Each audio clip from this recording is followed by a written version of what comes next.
ধর্ষণকারীদের তো মৃত্যুদণ্ড অবশ্যই দিতে হবে এবং সে যদি বিবাহিত হয়ে থাকে, অনেক সময় বিবাহিত দেখি, তার যদি জমি জমা থেকে থাকে, তার জমি জমাগুলি বাজেয়াপ্ত করে ওই যাকে ধর্ষণ করা হচ্ছে সেই পরিবার না হোক, মানে সমাজের দুস্থ পরিবারের জন্য সহায়তা করতে হবে। তাহলে ওই ধর্ষক ভাববে ধর্ষণ করার পর আমাকে তো মরতেই হবে, পাশাপাশি আমি জমি জমা যখন সরকার বাজেয়াপ্ত করে নিয়ে যাবে তখন আমার পরিবার, তারও তো সন্তান শিশু বাচ্চা তাদের তো আছে, তা ওই ভয়ে তখন আর ওই দিকে কেউ যাবে না।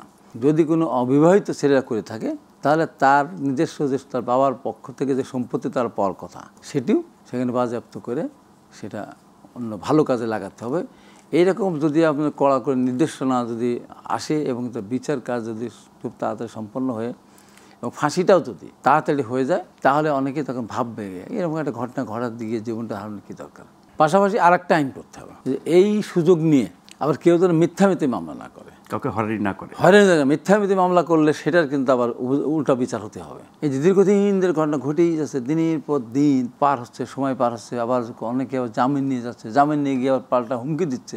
সমাজে অনেক ঘটনা আছে, জোর করে বাড়িতে গিয়ে অস্ত্র নিয়ে গিয়ে ধর্ষণ করে, মামলা তারা করতে পারে না ভয়ে। এতদিন নারী ও শিশু নির্যাতন বিরোধী যে আইন সেটি যথেষ্ট কঠোর, তার কি যথাযথ প্রয়োগ আমরা করতে পারি? তার যথাযথ প্রয়োগ অনেকখানে হয়নি তো। কারণ কি? কারণ এখানে নানান ধরনের ঘটনা যদি সরকারি দল থেকে হয়ে থাকে বা বিভিন্ন কারণে এখন ঝুলিয়ে দেওয়া হয়েছে, কয়টা এতগুলি ধর্ষণ হয়, কত ধর্ষণ হয়েছে সমাজ, কয়টার বিচার হয়েছে, কয়টার শাস্তি হয়েছে, কয়টার মৃত্যুদণ্ড হয়েছে, কয়টার ফাঁসি দিয়েছে বলেন? শুধু মামলাই হতে থাকে। মানে সরকারের বা সরকারি দলের প্রভাবের কারণে অনেক ক্ষেত্রে জঘন্য অপরাধের বিচার মতো হয় না। যেমন আমার নোয়াখালী সুবর্ণচরের যে ভোট দেওয়ার কারণে, ধানসিঁড়ে ভোট দেওয়ার কারণে 4 সন্তানের জননীকে ধর্ষণ করা হলো, তার কোনো বিচার হয়েছে?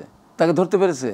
তো এরকম অনেক জায়গায় আছে। আমি কথাটা ওই জন্য বলছি যে কোথাও কাউকে ছাড় দেওয়া হবে না, কিন্তু আপনি যতই বলেন না কেন তারপরেও সমাজের এক শ্রেণীর পশু আছে, নৃশংস আছে, জানোয়ার রূপী মানুষ আছে, তারা ধর্ষণ করবে আবার ভয় দেখাবে যে এই কথা বলা যাবে না, বাইরে বললে তোমার পরিবার সহকারে মেরে ফেলবো। তো এই সমস্ত জিনিসগুলো আমার মনে হয় যে কঠোরভাবে দমন করা প্রয়োজন আছে বলে আমি মনে করি।